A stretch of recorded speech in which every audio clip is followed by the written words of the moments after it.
Bueno, muy buenas tardes o días o noches. Vamos a explicar unos conceptos del ultrasonido diagnóstico médico y el apoyo que estos conceptos tienen, que dan el fundamento para la manipulación o el manejo en el ecógrafo. No vamos a dar conceptos abstractos, sino conceptos que son la base de lo que se hace en el ecógrafo. Luego, vamos a empezar por algo que todo el mundo lo ha visto escrito.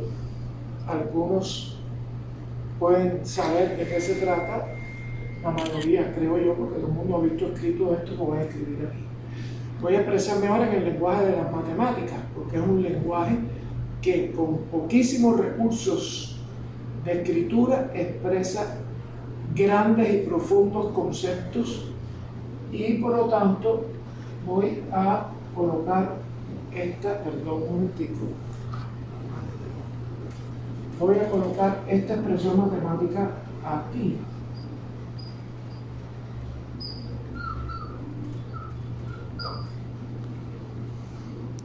Energía es igual a masa por la velocidad de la luz al cuadrado. Creo que eso lo ha visto todo el mundo publicado alguna vez. Y es la famosa expresión matemática de Albert Einstein, que dio toda la teoría de la relatividad que él pensó, está escrita, está aquí contenida. Toda está aquí contenida. Por esta conversación no es sobre teoría de la relatividad ni sobre Albert Einstein. Solo quiero poner esto para que vean cómo hay expresiones matemáticas que solo la expresión expresa todo el fundamento de una teoría. Bien, vamos al ultrasonido. Pues en el ultrasonido existe una expresión matemática que expresa todo el contenido del ultrasonido. Y esa expresión matemática que expresa todo el contenido del ultrasonido es esta.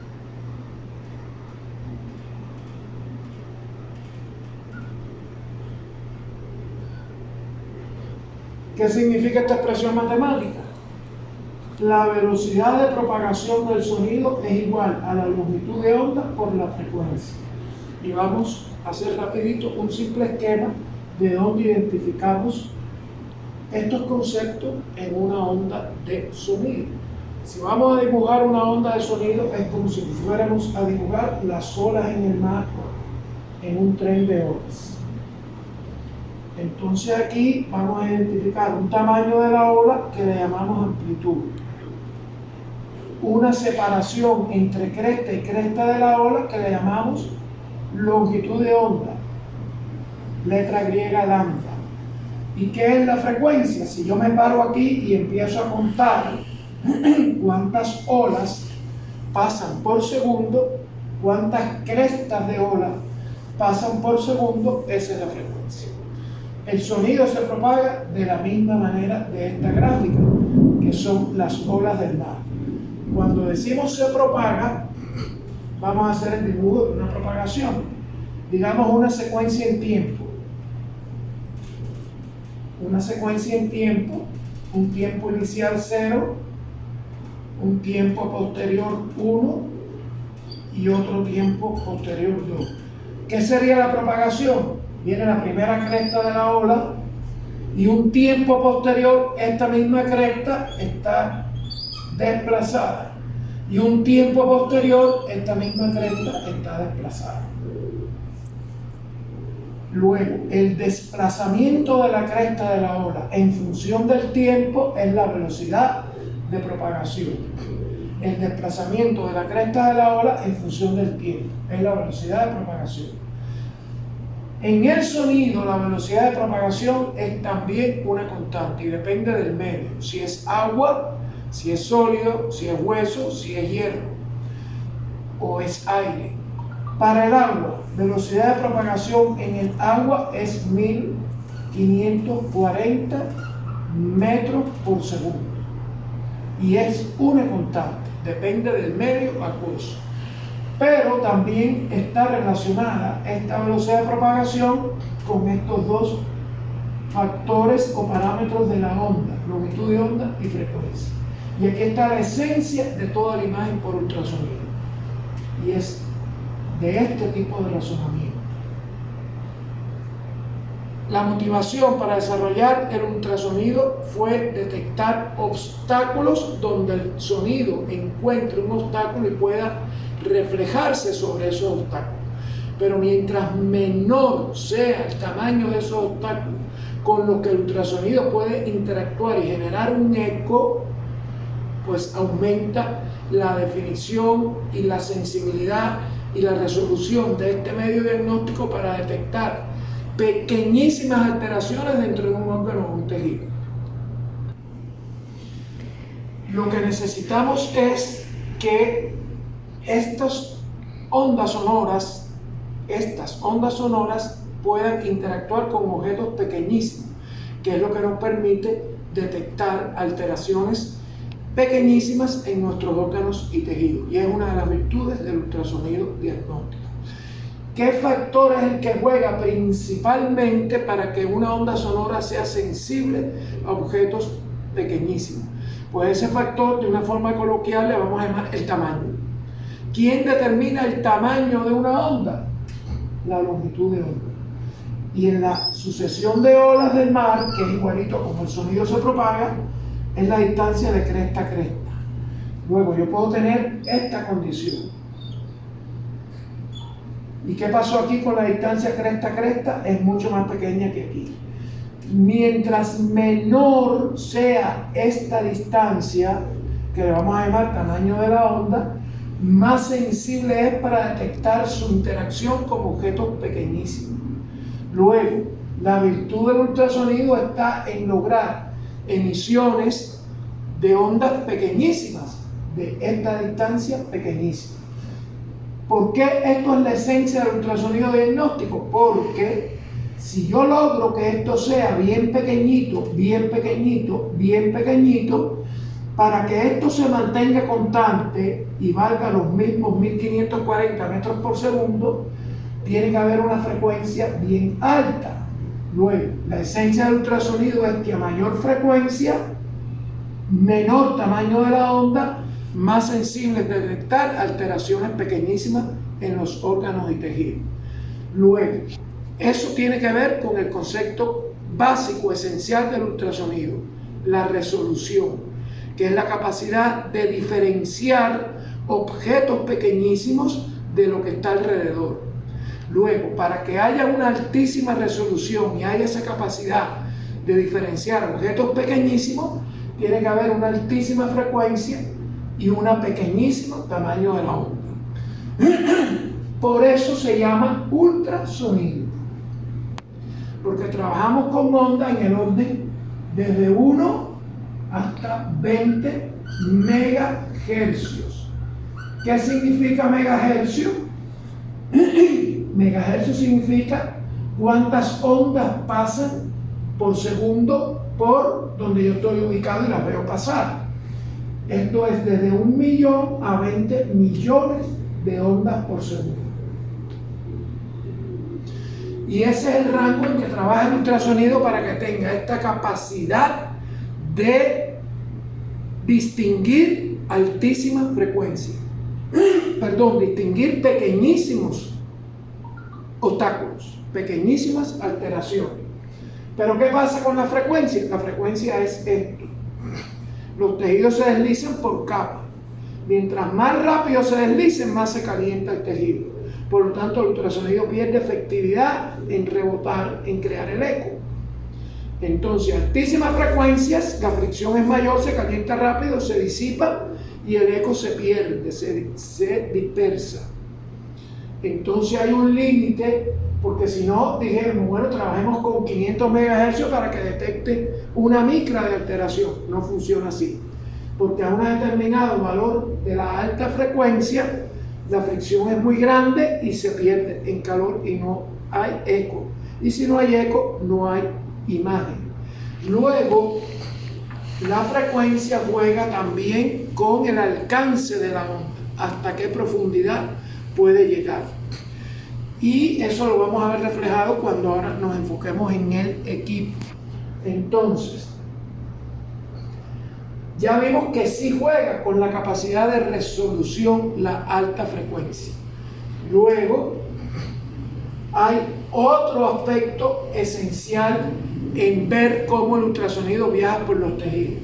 Y ese otro aspecto tenemos el primero, que es frecuencia, resolución. Y el otro es distancia, por la que el eco rebotó y viaja en la distancia. Y tiene que ver con lo que se llama la atenuación.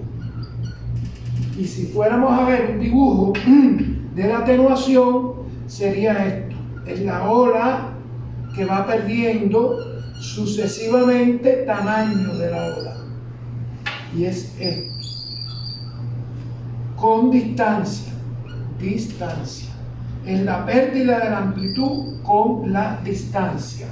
¿Por qué? Porque la imagen que se llama modo B y viene de la palabra brillo, este brillo es el tamaño de la onda en amplitud, no en cresta, en amplitud. Si las amplitudes van decreciendo, los brillos se van atenuando y eso es la atenuación. Luego el ecógrafo tiene que tener un control de la frecuencia, que es la capacidad de distinguir aspectos diferentes bien pequeñitos, y tiene que tener un control de la atenuación, que no me conviene que suceda. Entonces vamos a ilustrar cómo estos principios juegan en la práctica de la ecografía. Y ahora vamos aquí. Entonces, primer aspecto, frecuencia, que está ligado a distintos tipos de transductores. Lineal, y miren aquí hasta qué frecuencia llega. Y esto le dicen arreglo curvo o convexo, y miren aquí hasta qué frecuencia llega. En función de lo que acabo de decir, los órganos más profundos se ven con menor frecuencia. ¿Dónde están los órganos más profundos? En el abdomen. Este es para el abdomen. Este tiene muchísimo más resolución que este, pero ¿qué órganos ve? Los superficiales que están debajo de la piel. ¿Cuáles son esos órganos? El tiroides, los testículos, la mama de la mujer y los vasos sanguíneos de las extremidades. Lineal se llama. Están dispuestos en una línea recta los elementos que generan los sonidos para recibir los ecos. ¿Dónde se controla? Todos los ecógrafos tienen un control de frecuencia. Todos. Entonces, se controlan aquí en este ecógrafo. Los controles están entre el tablero y una pantalla touch que se llama. Entonces, aquí está dentro, según el transductor que yo seleccione, este es el arreglo curvo. Y corresponde aquí los rangos de frecuencia. Las personas más gorditas tendría que colocarle la mínima frecuencia posible. Las personas más delgaditas me doy el lujo de aumentar la frecuencia. ¿Por qué? Porque gano resolución. Resolución. Vamos a ver ahora el tema de esto es gel, y ahorita vamos inmediatamente a decir qué pasa con el gel. No es para deslizar el transductor en la piel, no es para eso. Aquí está el arreglo curvo y esto va así, curvo. En ecografía hay un inicio y un final, y llama barrido, y eso es lo que se hace aquí. Por lo tanto, eso me sirve para diferenciar derecha, izquierda, cabeza, pies de la persona que está siendo sometida al examen. Entonces, más alta frecuencia, mejor definición y resolución. Más baja frecuencia, menor resolución y definición. Alta frecuencia, mejor la resolución. baja frecuencia, garantizo más profundidad de recorrido porque hay menos disipación por calor, pero pierdo resolución y definición. La atenuación, ¿dónde juega la atenuación? En este control que está en todos los ecógrafos, ya sea físico o ya sea digital como aquí. Y es de esta manera. Si ya lo vimos aquí, que es distancia, pérdida de la amplitud, yo quiero darle amplitud al que menos la va a tener. Darle amplitud al que menos la va a tener, que es el que está en la profundidad. Entonces, hago esta tendencia. Los más profundos, mucha amplitud le doy. Los más superficiales, menos amplitud le doy. Y tengo distintas alternativas de hacerlo, porque hay que poder tener flexibilidad a los distintos tipos de pacientes que se puedan presentar. Entonces, ya tenemos cómo la resolución y la atenuación tienen ajustes propios en el equipo de ecografía.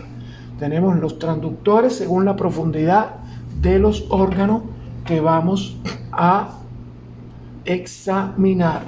Entonces, ¿qué parámetro dije que forma esta imagen?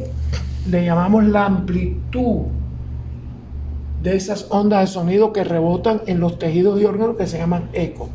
¿Dónde está la lectura de las amplitudes? Aquí.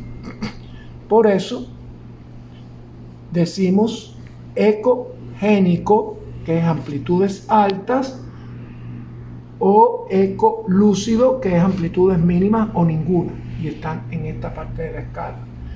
Menor amplitud, mayor amplitud de los ecos. Y eso refleja la consistencia diferente de órganos y tejidos. Si todo fuera homogéneo, no hay rebote.